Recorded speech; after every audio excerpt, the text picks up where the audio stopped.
So an article came out today about how Jonathan Kuminga feels like he's been scapegoated and he feels kind of like a victim in this situation with the Warriors now that he's been relegated to the bench again after initially being told that he's going to be the starter for the Warriors moving forward by Steve Kerr merely a couple of weeks ago. Great. Just what the Warriors need. They're 9-8, they're stuck in mediocrity, they're trying to turn things around, and then an article comes out about all this drama about Jonathan Kuminga, the fit with the team, how the veterans are trying to protect him. Jimmy Butler and Draymond Green especially have gone out of their way to try to help Kuminga and try to protect him. And the title of this article is Inside the Warriors' Quest to Solve the Jonathan Kuminga Puzzle. Seriously, this is the last thing the Warriors need. They have enough problems as it is with Steve Kerr finding a way to sabotage his team every single game. And this team needs to come to a resolution when it comes to Jonathan Kuminga once and for all. So in this video, we're going to get to the bottom of it all. And if that sounds good to you, be sure to subscribe, hit the notification bell, and that like button so that this video gets out to all the Warriors fans out there. So let's make one thing very clear. All of this is happening because of Joe Lacob and his pride and his ego and his belief that he's some kind of basketball mind, that somehow just because he had enough money to buy this team and be the owner of this team, that somehow he's good enough to act as the general manager of this team as well as acting like he's an NBA level scout. That's what he's done with some of the recent draft picks of the Warriors, starting with James Wiseman, the number 2 overall pick, an absolute and utter bust. The kid had a lot of skills but had no idea how to put all of it together and actually play real basketball. So he blew that pick. It was very obvious within the first couple of weeks of seeing Wiseman that he was a complete and utter project. The guy was completely lost out there on both ends of the floor, and on top of that, he's being asked to run a very complicated system, a read and react system for a project novice basketball mind who has no idea what he's doing. Literally a few games in, he told the media that he felt confused out there. And here's the thing, NBA teams make mistakes all the time. They make poor choices and bad decisions when it comes to the NBA draft, and that's okay. That's gonna happen to every team at some point. But what's more important than making those mistakes is recognizing that you made a mistake. And as soon as you realize that you made a mistake, you have got to correct yourself as soon as you can. The longer you wait on a mistake, the more time you're wasting. And that's what Joe Lacob ended up doing with James Wiseman. He refused to give him up until the 3rd year, where Wiseman was just so bad and so detrimental to the Warriors that they finally had no choice but to just trade him away at the trade deadline for guess who? GP2, the guy that they decided not to sign after he helped them win a title, and they decided to let him walk to the Blazers. Do you know how embarrassing it is to stubbornly hold on to a number 2 overall pick for too long, and his value had diminished so much that you ultimately end up trading him for a guy that came out of your G League, a guy that you had access to, and then you end up trading back for him with your number 2 overall pick. And that's what happens when you wait too long and your scouting ability is absolutely terrible. I am not a part of an NBA organization. I should not be able to figure out that a player is going to be a project and you have to trade him away as fast as possible while teams around the league don't realize just what level of a project that they're about to sign up for. And you especially have to be quick about making moves like that when you have a guy like Steph Curry on your team and you have to correct whatever mistakes happen as quickly as possible so that you can recover and continue to try to contend for a title with a generational player, a once-in-a-lifetime player still on your roster. After James Wiseman's first year, the Warriors actually probably could have traded him away to some team for a valuable win-right-now player. As a matter of fact, Pascal Siakam was in conversation. The Raptors would have been interested in Wiseman after just 1 year of play. They probably would have felt like, we can start the rebuilding process with a guy like James Wiseman. I knew that would have been a mistake for the Raptors or anybody else that decided to trade for him, but that's why scouting is important. You recognize what you have, and then you try to swindle somebody else and try to get a real asset in return in a trade while selling the future potential of a guy like James Wiseman. But you have to act fast. The longer you wait, the more the other teams are also going to see, okay, this kid, a number of years has passed and he still doesn't seem to have developed and the Warriors are not making good use of him, so his value over time keeps tanking and tanking and tanking. And unfortunately, that is exactly what Joe Lacob has done with Jonathan Kuminga as well. And Kuminga is more useful than Wiseman. Wiseman was a generational project. I mean, you used to see the things that I was tweeting about this kid in his rookie year. I wanted him off the team right away. I knew that it would take years and years and years before he comes anything close to being usable for the Warriors during the Steph Curry timeline. And while Kuminga certainly flashed more potential than Wiseman, it was still also very clear to me that it was going to take many, many years before Kuminga was going to be any useful to the Warriors trying to contend for a title. For me, it's all rooted in what kind of defense these guys are able to or unable to play. And based on what they show in the early going, I'm going to know how long it's going to take before these guys can improve upon what they're not good at when they came into the league. And unfortunately, the more of a deficit you come into the league as a defender, the longer it's going to take for you to become a real player. That is just generally how it works. And that's why when I saw Kuminga in his second year, I knew that the Warriors had to trade him that year because defensively he wasn't developed at all from his rookie year, not to mention the fact that he essentially plays the same position as Andrew Wiggins, and this was eventually going to turn into a problem for the Warriors because it was obvious what kind of player Kuminga wanted to become, and you knew that he wasn't going to be able to become whatever he wanted to become coming off the bench, and he couldn't start because the Warriors had literally just re-signed Andrew Wiggins to a long-term deal. So in the early part of the 22-23 season, I made this video. Take a listen. Kuminga is a very similar situation. He's nowhere near as raw as James Wiseman. He's nowhere near as unready as James Wiseman. But from an overall standpoint, taking James Wiseman out of the equation, he's raw. He's not ready to contribute right now. He's not ready to contribute deep into the playoffs this season.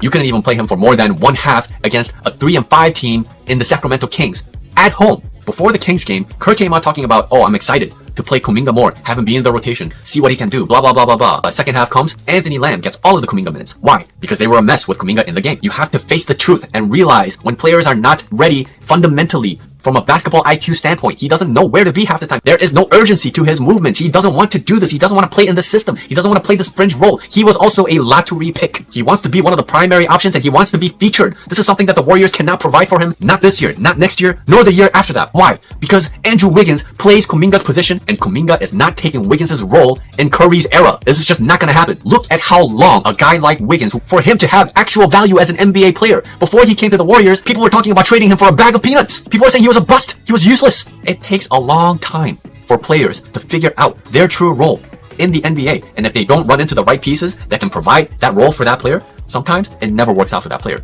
Andrew Wiggins was actually on the verge of that. And he was, what, 24, 25 when he came to the Warriors, right? So it takes many, many, many years before a player becomes something. Even with the Warriors, Wiggins continued to develop. He wasn't the same player last year as when he first came to the Warriors. He had a lot of bad habits, even as a 24, 25-year-old, that he had to dispose of to play championship level basketball. The guy's, what, 27 now? He's still growing into himself. He's still learning about himself. This is how long it takes for players to develop into playoff pieces and championship pieces. And you're talking about Kuminga, a 20-year-old, doing that right away? Are you crazy? Are you out of your mind? Do you not know how NBA talent works? Have you not seen this time and time again? Why is it that me, not in the NBA, not part of any organization, why is it that I am able to see this, but a professional organization, a championship organization, is not capable of seeing these things? This is worse than a kid who thinks he knows basketball because he plays fantasy basketball. And once again, this is not fair to Kuminga. He deserves to develop and grow and be allowed to make mistakes and play the role that he was meant to play as a lottery pick. He deserves that opportunity. He deserves to grow. He deserves to have the chance to start, and the Warriors are not going to be able to give him that. So what even is the point of developing a guy who is unhappy playing the role that he's currently playing? He's not even good in that role, and ultimately he wants to start, and he knows he won't be able to start with the Warriors, so why is he going to want to stay here anyway?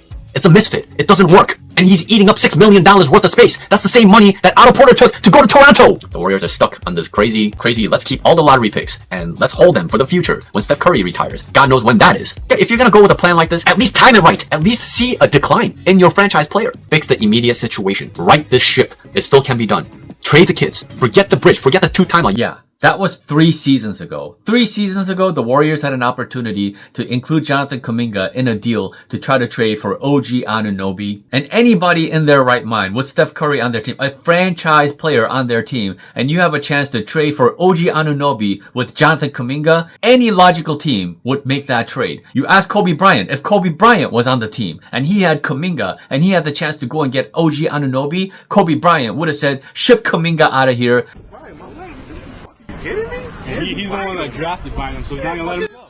Ship his ass up. You talking about Jason Kidd, but he didn't want to do that. If it was Michael Jordan who had the opportunity to go and get an OG Anunoby and you had to trade Kuminga to get him, Michael Jordan would have said, get Kuminga out of here. You go for the win right now player over some future potential player every single time when you have a championship contending piece on your roster already. But no, Joe Lacob, embarrassed and humiliated by what happened with Wiseman, decided to hold on to Jonathan Kuminga for dear life and basically say, we may have messed up on Wiseman, but we're not going to mess up on Kuminga too. But the fact of the matter is, it was already stated by Bob Myers that the Warriors, when they drafted, instead of drafting for pieces that fit the team better right now, they felt that it was a better idea to simply go with what they thought was the best talent in the draft. And unfortunately for Bob Myers, Joe Lacob, and Draymond Green, who had a hand in picking Kuminga in the draft, you look at some of the players that came out of that draft, and clearly the Warriors front office was highly incompetent. They have missed player after player after player since roughly about 2018. Whenever they've been in the draft and had an opportunity to draft, they've been absolutely awful. And honestly, Draymond Green should never have a say in drafting another player ever again because this guy helped the Warriors draft anywhere from Jonathan Kuminga to Jacob Evans. Do you know who the Warriors drafted Jacob Evans over? Yeah, take a look at some of these names that the Warriors missed out on because they chose to draft Jacob Evans, who never once challenged to be in the rotation for the Warriors. Just because you're an NBA player, it doesn't necessarily mean that you're a great talent evaluator, and Draymond Green is the perfect proof of that. And by Kuminga's third year, when I saw what he was doing defensively in the preseason, it was clear to me that he made no jump in terms of would he be able to make a difference for the Warriors on the defensive end of the floor. The answer was a definitive no. I ain't gonna lie to you, this was a depressing 15 minutes of film on JK. Yes, he has the capacity to be an explosive scorer, but that's really not what the Warriors need. They need veteran leadership, reliability, and stability on both ends at the backup power forward position, and a do whatever it takes mentality. JK is none of those things. He's his own thing, and it's just a matter of whether his scoring ability can overcome the other detrimental aspects of his game that can't be seen out of a stat sheet. He turned the ball over 5 times and was a mess on the defensive end of the floor, as you've seen through all the different clips that I've shown you, and was a team worst -17. He started the game, which means he should have finished the game with the starters, but in crunch time, he was replaced by CP3. That should tell you something. That year, I had multiple conversations about the viability or the non-viability of Kuminga for the Warriors in his third year. I want you to take a listen to this. So, I mean, like, well, when do you think, like, how long do you I mean, obviously it varies for a bunch of different people, but let's say if Kuminga was dedicated to kind of like working on those aspects, do you, like, in terms of a timeline, what would you kind of predict or something like that? Because if you think, it's not in the coming year. It's late for the Steph Curry timeline.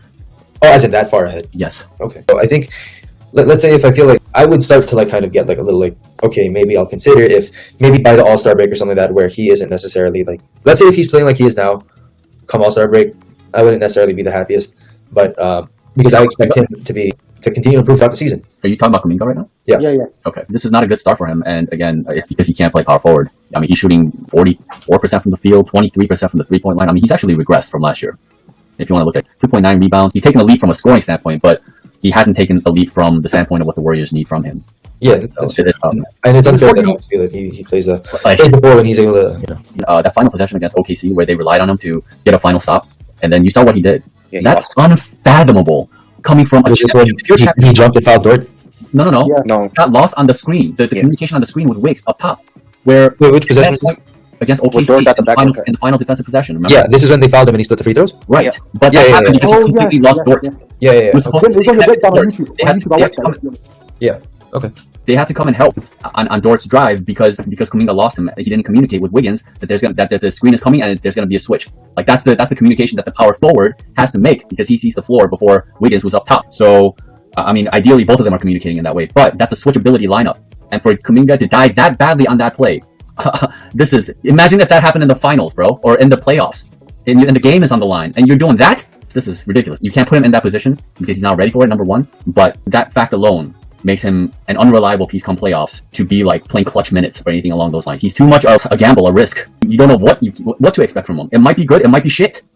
That's not a closing piece. That's not even close to being a closing piece. I'm sorry, it's not. So the way I see it, there's complications because of him and the need for him to play when we all kind of feel it in our hearts that Moody is a better fit for this team.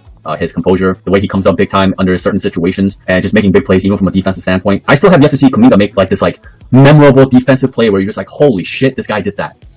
Can you guys remember any play like that from him? No. He's more of an on-ball guy. So you see the problems that I'm talking about, right? So it's a little naive to think that we can go into the playoffs as is and think that there's not going to be complications. Playing CP3 to close a game is a complete complication. I don't want to do it at all. Playing Sarge is basically a no. Defensively, like there are too many possessions where he could be a cone. Especially if you saw what the Cavs did to him. They hunted him and they had to take him out because he was unreliable as like somebody who was constantly being picked on. So you see the problem there. So CP's out. Sarge is out. TJD, as great as he is shown to be, he has no playoff experience. I'm not going to rely on that to close a game. It depends on the matchups too, but the way he bounced off of Jokic like that, I don't like that, man. And then from even a free throw standpoint, going like 1 for 6 the way he did the other night from the free throw line, you can't have that. You see, it's not easy to pick up these pieces that can just be rock solid and you know that they're not going to hurt you in some detrimental way. And that's why it's so important that they pick up that piece. And they don't have that. They still don't have that. So the best thing they have going into the playoffs, if they want to go the small route, is Wiggins at the 4. And that's not good enough. His strength is at small forward, POA. He made his name as the second best player, as the guy who guarded Tatum, as the guy who guarded Luka, as the guy who guarded Ja, stuff like this. He didn't make a name for himself playing a stretch 4. That's not how he became the second best player on the Warriors. Right? Can we agree on that? 100%. Okay, so let's not put him in a compromising position where he's playing out of position to close the game and he's not able to get this rebound that they need to get over this bigger guy, and then we're just like, fuck, we needed that rebound and he couldn't get it. Yeah, shout out to Manu, aka Warriors Muse. For me, I knew that bare minimum in Kuminga's second year in the league, I knew that he would not be helpful to the Warriors that year. I knew he wouldn't be helpful to them the following year or the year after that, which would have been his 4th year, which was last season. I will say this, coming into this season, I was curious, could Kuminga finally prove me wrong in terms of him being able to make a viable impact for the Warriors now that he's in his 5th year? Can he finally start to look more serious as a defender, as a competitor, as somebody who can finally fit with the Warriors like a glove in some way? And I can tell you positively, the answer is no. It's unfortunate, but sometimes the situation calls for what needs to happen. And the Warriors, with Steph Curry on the team, and now they had traded for Jimmy Butler for $60 million. They signed him to a 2-year, $120 million deal. And when you have generational pieces like this on the same team, you are doing nothing but gunning for another title. And you need all the pieces that make perfect sense around these guys. And if there are pieces that don't make sense around these guys, then the Warriors need to act quickly and maximize the window of opportunity that they have here. And it's okay to come to the conclusion that some pieces don't fit with the current situation. The NBA is all about transactions, making trades, moving pieces. These players are pieces in the grand scheme of the NBA. All these teams sign these players for millions and millions of dollars. These players, they sign up for this. This is what they sign up for. They agree that they will be compensated with life-changing money. But the drawback of that is that they can be used as assets and they can be traded or moved from the team if the team decides to go in another direction.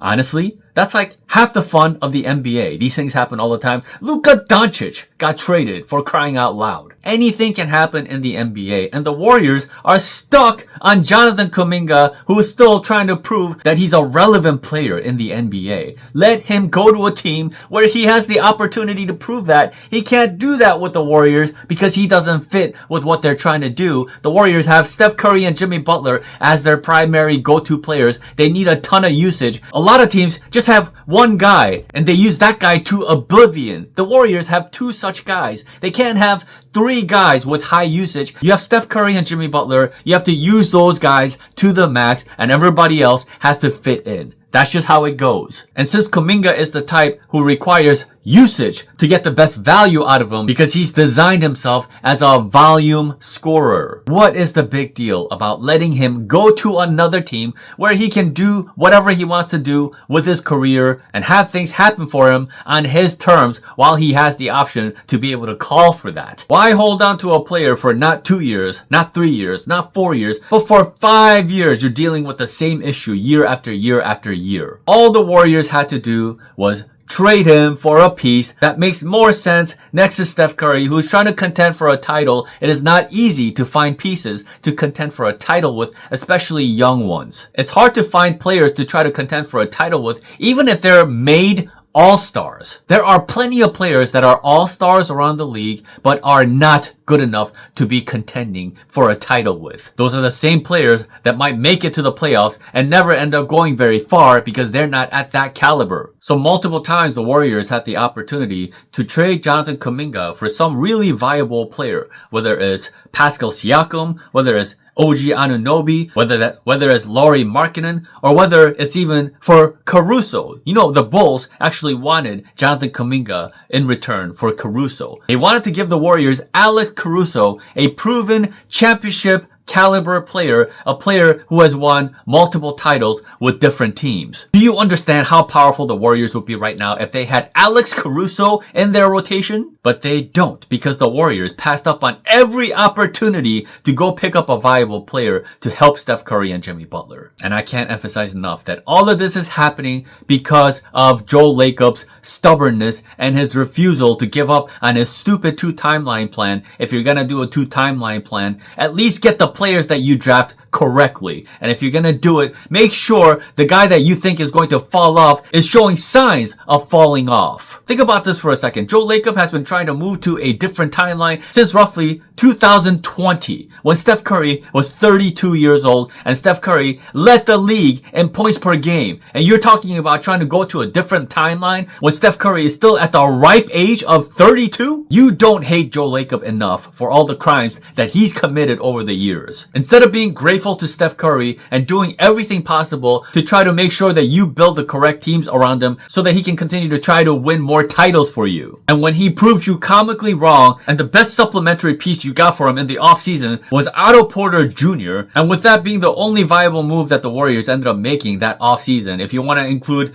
Bielitsa to that list, fine. That was good enough. Otto Porter Jr.'s veteranness was enough to help Steph Curry go and win another title, with Andrew Wiggins being his number 2 option. So when Steph Curry proves you this comically wrong, that you should never have disbelieved in him, and that you should never have tried to pivot from his timeline to some other bullshit timeline, that's when you gotta pivot if you're Joe Lacob and give up all the kids and bolster the situation that you have. Instead, after they win the title, they get rid of Otto Porter Jr., they get rid of GP2, the two guys that were most important coming off their bench to help them win a title. The following year comes, James Wiseman is an utter mess, Jonathan Kuminga is an absolute mess, Jordan Poole got punched by Draymond, and he was a mess. How many kids on the roster that shouldn't be on the roster after Steph Curry just won a title for you? Look, here are the cold, hard facts when it comes to Kuminga. The Warriors are a better basketball team when Kuminga is not included in what they're trying to do. Maybe that could potentially be different if the Warriors had a better coach, but they don't. They have the greatest fraud charlatan you've ever seen in your life, and that is Steve Kerr. And Kuminga will never work under Steve Kerr because Steve Kerr has no idea how to use individual talents for his offense. He needs everybody to fit into his stupid little box in his stupid little system. And only the most elite group of players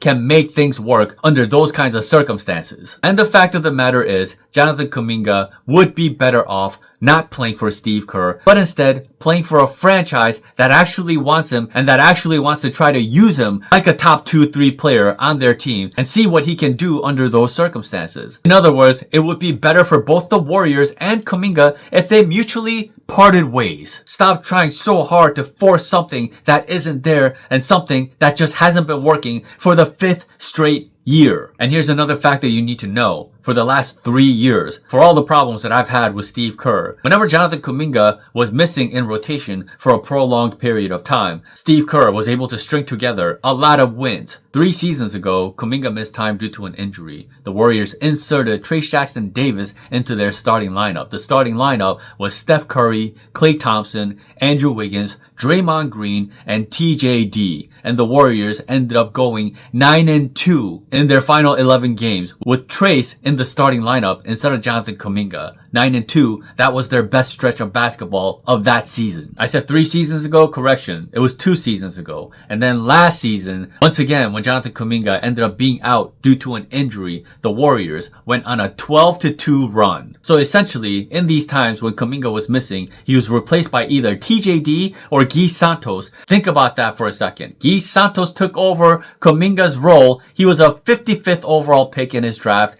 And then Trayce Jackson-Davis 2 seasons ago was a 57th overall pick in the draft. And both of these guys put in rotation over Jonathan Kuminga, and the Warriors were playing dominant basketball. So do the math. A 9-2 record and a 12-2 record. What does that come out to? A 21-4 record when Kuminga is not playing for the Warriors. And then there's this season. The Warriors went on the road and they lost to pathetic teams with Kuminga in rotation and in their starting lineup. Lost against the Pacers, playing against the Pacers C team. Lost against the Bucks. They're playing without Giannis. And it's just pathetic loss after pathetic loss after pathetic loss, especially on the road. And then Kuminga ends up getting hurt in the middle of the first Spurs game. The Warriors end up winning that game. And then the following game, they win again against the Spurs. And then they take care of business against the Pelicans. And suddenly the Warriors have won 3 straight games on the road with Kuminga once again out of the equation. They end up losing to the Magic. That was a legit loss. No thanks to Steve Kerr and his tiny lineups. But ultimately they go 3-1 without Kuminga in the equation again. Kuminga's due to miss another game against the Blazers at home, and we'll see how things turn out for the Warriors in that game. But again, do the math. They are now 24-5 in games where Jonathan Kuminga is out of the equation. You all know the disdain that I feel for the criminality of Steve Kerr, and yet even I cannot deny the fact that the guy is able to win a lot more when Kuminga is out of the equation. Even with Kuminga out of the equation, Steve Kerr still has plenty of things to solve. There's still plenty of things that he does that is just absolutely wrong for this team, and that's why they ended up losing to the Magic despite getting amazing performances from both Steph Curry and Jimmy Butler. And maybe over time some of the issues that Steve Kerr still has even without Kuminga can be solved. But if Kuminga is back in the equation, Steve Kerr will never be able to solve anything for this team. Because he has shown over and over and over again that he can't make Kuminga the type of player that he wants him to be. And Kerr has shown no ability to consistently win when Kuminga is a part of the rotation. Whereas he's shown the ability to win consistently when Kuminga is out of the rotation. That is just the reality of what has happened over the last 3 years. And as you know, I don't think Kuminga is the only player that the Warriors need to get off of for them to truly improve the season and have a chance to compete for a title. But this situation is undeniable. The simplest solution to get rid of all this drama and this division and all this hate going on, this stupid situation caused by nobody but Joe Lacob, has even divided the Warriors fan base. Because you have one group that wants to trade Kuminga and you have another group that does not want to trade Kuminga. And despite the fact that these two groups are rooting for the same team, they are actually against each other at this point and going at each other because of this situation. It's just been beyond embarrassing. It's just been beyond exhausting. The time to identify and rectify this situation, for me personally, as you've seen, was roughly 3 years ago. And now, it's just more than time. The Warriors can trade Jonathan Kuminga on January the 15th. And they need to do it on that day so that both parties can move forward and thrive in their own way. And by the way, in that article by Slater, there was a section in there that was truly striking for me. Because as you know, I have been pleading for Quinton Post to be in the starting lineup because he has been amazing in terms of his development defensively, as an anchor, being able to move his feet, and being a very versatile defender at that center spot. And this segment of the article shows when Steve Kerr tried to put Quinton Post into the starting lineup, Draymond Green decided that no, I'm going to play the center position so that Jonathan Kuminga can stay in the starting lineup. Now you are trying to make decisions to help people feel better rather than doing something that may be difficult but is actually what's best for your team if you want to maximize the ability for your team to play the best brand of basketball. True leaders don't compromise what's best for their family to avoid hurt feelings. True leaders do what's best for the team, even if it's a difficult thing to do, even if you have to hurt some feelings. So all this time, I'm thinking Steve Kerr is punishing Quinton Post unjustly when it turns out it's Draymond Green in the ear of Steve Kerr talking about how he wants to remain the starting center of this team. Draymond Green, with all due respect, get the